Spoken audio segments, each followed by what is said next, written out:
Dear students, good morning. Class 9th के first chapter real number में हम लोगों ने देखा था कि रियल नंबर के यानी वास्तविक संख्या के दो पार्ट होते हैं, परिमेय संख्या और अपरिमेय संख्या। तो परिमेय संख्या के बारे में हमने फर्स्ट वीडियो में बातें सब कुछ देख ली हैं और समझ ली हैं। अब सेकेंड पार्ट जो कि हमारी वास्तविक संख्या का है, अपरिमेय संख्या, जिसे हम इर्रेशनल भी कहते हैं, इर्रेशनल नंबर। तो इर्रेशनल नंबर पर डिटेल चर्चा आज हमें करनी है। हम परिमेय संख्या पर चर्चा कर चुके हैं। परिमेय संख्या वह संख्या होती है जिसे आप p/q के फॉर्म में लिखते हैं, जहां p और q दोनों ही क्या होते हैं, पूर्णांक होते हैं। p और q दोनों ही पूर्णांक होते हैं और q हमारा जो है वो नॉट इक्वल टू 0 होता है। तो किसी परिमेय संख्या के लिए दो शर्त होती है। परिमेय संख्या का वह रूप जो p/q के रूप में होता है, जहाँ p और q दोनों ही पूर्णांक हैं और q नॉट इक्वल टू 0। तो ये परिमेय संख्या पर डिटेल में फर्स्ट वीडियो में आपने क्लियर कर रखा है। आज हमें अपरिमेय संख्या पर चर्चा करनी है। तो हम अपरिमेय संख्या के मसले को आगे बढ़ाते हुए समझते हैं कि अपरिमेय संख्याएं क्या होती हैं। यस स्टूडेंट्स, तो अपरिमेय संख्या जिसे हम इंग्लिश में इर्रेशनल नंबर भी कहते हैं, इसकी परिभाषा पर पहले ध्यान देंगे। समझना होगा कि क्या होती है अपरिमेय संख्या। वैसे तो नाम से ही क्लियर है, परिमेय के आगे आ लगा हुआ है, यानी परिमेय का ये अपोजिट है। जैसे सत्य का उल्टा असत्य होता है, बिल्कुल उसी पैटर्न पे परिमेय का उल्टा अपरिमेय होता है। यानी वह संख्या जो परिमेय नहीं है उसी को हम अपरिमेय संख्या कहते हैं। दूसरी तरीका से कैसे परिभाषित करेंगे, जैसे हम वहाँ पर परिमेय में कहते थे कि जिसे p/q के रूप में व्यक्त करते हैं, तो यहाँ पर तो ये बात हो जाएगी नेगेटिव वे में। जिसे वह संख्या जिसे हम p/q के रूप में व्यक्त नहीं कर सकते या नहीं किया जा सकता है, उसे हम क्या कहते हैं, अपरिमेय कहते हैं। अब आप सोचेंगे इसका रूप कैसा होता है, तो इसका रूप p/q के रूप में नहीं होता है।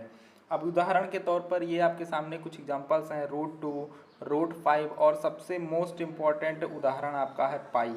कंपटीशन में भी पूछा जाता है कि पाई हमारा परिमेय है या अपरिमेय है। तो पाई हमारा जो है वो अपरिमेय है। इस पर अभी हम आपको डिटेल में बताएंगे कि ये हमारा अपरिमेय क्यों हुआ। बहरहाल पाई का मान 22/7 बहुत लोग समझते हैं, होता भी है, लेकिन ये लगभग वैल्यू है और इसी बेसिस पर पाई के मान को 22/7 समझकर वो इसको परिमेय बता देते हैं। लेकिन आपको ध्यान रहे बच्चों कि पाई हमारा अपरिमेय है, लेकिन 22/7 की अगर हम बात करें तो वो परिमेय हो जाएगा। अगर हमारे सामने 22/7 लिखा हो और तब हमसे पूछा जाए कि 22/7 क्या है, तो हम जवाब देंगे कि 22/7 परिमेय है, क्योंकि यहाँ पर जो अंश है वो पूर्णांक है, हर जो है वो पूर्णांक है। लेकिन पाई का यह निश्चित मान नहीं है, पाई का यह लगभग मान है। और एक बात कि पाई हमारा अपरिमेय है, उसका रीज़न अभी हम आपको एक्सप्लेन करके अच्छे से समझाते हैं। बहरहाल अपरिमेय संख्या का परिभाषा इतनी ही हुई कि वह संख्या जिसे हम p/q के रूप में व्यक्त नहीं कर सकते या नहीं किया जा सकता है, वह अपरिमेय होती है। एग्जाम्पल के तौर पर √2, √5 और पाई। अभी हम इसको जो है दशमलव के रूप में जब देखेंगे तो और अच्छे से क्लियर हो जाएगा कि अच्छा, परिमेय भी दशमलव के रूप में होता है। तो हम परिमेय और अपरिमेय को देखने के बाद अब किसी संख्या के दशमलव रूप को अच्छे से समझेंगे कि दशमलव के कितने तरीके होते हैं, कितने टाइप होते हैं, दशमलव का क्या जो है रूप होता है। उस आधार पर आप समझ पाएंगे कि अपरिमेय की पहचान क्या होती है।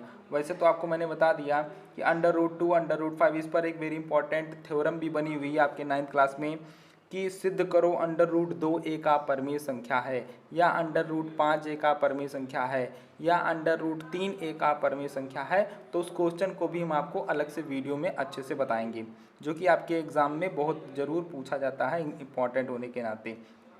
तो अपरिमेय संख्या की परिभाषा यही इतनी है, जिसको आप चाहें तो उतार लें। और हम इसके आगे अब पाई पर चर्चा करने वाले हैं आपसे कि पाई स्पेशली हमारा अपरिमेय संख्या क्यों है। इसका चाहे स्क्रीनशॉट ले लीजिए या फिर आप इसको चाहें तो लिख सकते हैं, बुक में भी लिखा हुआ आपको मिलेगा।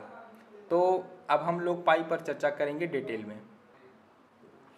स्टूडेंट्स, पाई को अपरिमेय संख्या कहा गया है। पाई का ये सिंबल आप देख रहे हैं, इसी तरीके से पाई होता है। तो पाई की बेसिक परिभाषा क्या है? एक गणितज्ञ महोदय ने तमाम वृत्त, मैंने तो 3 ही 4 वृत्त बनाए हैं, उन्होंने बहुत सारे वृत्तों पर एक सर्च किया, एक ऑब्जर्वेशन किया, परीक्षण किया। उन्होंने क्या किया कि जितने भी वृत्त थे उन सभी वृत्तों की परिधि, और परिधि अलग अलग है। छोटा वृत्त, परिधि का मतलब क्या होता है? बाउंड्री की लंबाई, एक चक्कर की लंबाई। तो छोटा वृत्त होगा तो छोटी परिधि होगी, बड़ा वृत्त होगा तो बड़ी परिधि होगी। और व्यास तो आप समझते ही, जैसे यहाँ पर देखिए ये वृत्त का केंद्र है, ए से लेकर के बी तक की जो लंबाई है व्यास है। तो उन्होंने एक ऑब्जर्वेशन किया कि क्या ऑब्जर्वेशन किया कि तमाम वृत्त लेकर के उनकी परिधि को अलग नोटिस किया। तो सबकी परिधि अलग अलग थी, क्योंकि वृत्त अलग अलग साइज के थे। कोई छोटा वृत्त था, कोई बड़ा वृत्त था, कोई मध्यम था। तो एक चक्कर की लंबाई को हम परिधि कहते हैं, और उनके व्यास को अलग अलग लिख लिया। तो सभी की परिधि अलग थी, सभी के व्यास अलग थे। अलग का मतलब मान में अलग थे, ठीक है। तो लेकिन एक चीज उन्होंने जब ये देखा कि परिधि को व्यास से परिधि का व्यास से अनुपात लिया गया, तो वो अनुपात, ध्यान दीजिएगा, अनुपात की बात हो रही है। परिधि और व्यास का अनुपात सभी वृत्तों में एक ही आया। तो परिधि और व्यास का अनुपात, परिधि सबकी अलग अलग है, व्यास सबके अलग अलग हैं आकृति के आकार के अनुसार, लेकिन जब दोनों का अनुपात लिया गया यानी परिधि बटे व्यास किया गया, तो सबका परिणाम एक ही आया। यहाँ पर परिधि बटे व्यास का मान जो आया वही मान यहाँ आया, वही मान यहाँ आया, वही मान यहाँ आया। और वह मान जो है 22/7 एग्जैक्ट नहीं है, लगभग में है, ध्यान दीजिएगा। और वो जो मान आया है उसी मान को क्या कहा गया? पाई कहा गया। तो अगर हम पाई की परिभाषा की बात करें तो पाई की परिभाषा क्या है कि किसी वृत्त की परिधि और व्यास के अनुपात को हम पाई कहते हैं। अब एक छोटी सी बात ये सोचने वाली और समझने वाली है कि परिधि का मान यानी एक चक्कर की जो लंबाई आएगी, क्या वो निश्चित तौर पर एक पूर्णांक ही होगा? क्या जरूरी है कि 3 मीटर ही आएगा? अब भाई हो सकता है 3.4 मीटर हो, 5.6 मीटर हो। मेरा आपसे बस ये कहना है कि जो ये परिधि का मान होता है ये कुछ भी हो सकता है। कुछ भी का मतलब कि जो परिभाषा है परिमेय की वो क्या है कि अंश भी पूर्णांक होना चाहिए और हर भी पूर्णांक होना चाहिए। लेकिन पाई के मसले को अगर हम देखें तो व्यास का मान क्या जरूरी है कि 5 मीटर होगा? 5.5 भी हो सकता है, 3.5 भी हो सकता है, 3.4 भी हो सकता है। तो चूंकि पूर्णांक बटे पूर्णांक का बनना यहाँ पर कोई गारंटी वाली बात नहीं है, इसीलिए पाई को हम लोग परिमेय की श्रेणी में नहीं रखते हैं। परिमेय का मतलब तो आप बार बार जान चुके हो कि जब ऊपर भी पूर्णांक होगा और नीचे भी पूर्णांक होगा। और यहाँ पर चूंकि ये लंबाइयों की बात है तो वृत्त की परिधि की लंबाई जरूरी नहीं है कि पूर्णांक हो, वो पूर्णांक हो भी सकती है और नहीं भी हो सकती है। दोनों बातें ध्यान देनी है, परिधि भी है और व्यास भी है। तो परिधि और व्यास जब हमारे दोनों पूर्णांक की गारंटी को नहीं क्लियर करते तो इसलिए हम पाई को अपरिमेय संख्या कहते हैं। अब आपको समझ में आ गया होगा।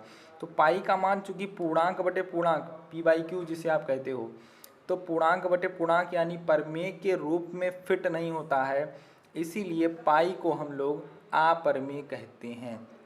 यानी पाई की जो परिभाषा है, पाई का जो मान है वही उसको व्यक्त करता है कि वो परिमेय नहीं है।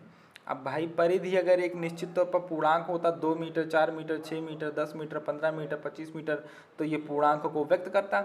लेकिन कहीं पता चला हमने इसकी लंबाई को नापा और 7.2 मीटर आ गया, 11.3 मीटर आ गया। तो 11.3 तो पूर्णांक होता नहीं है, 11.3 पूर्णांक नहीं होता, इसीलिए हम पाई को अपरिमेय की श्रेणी में रखते हैं।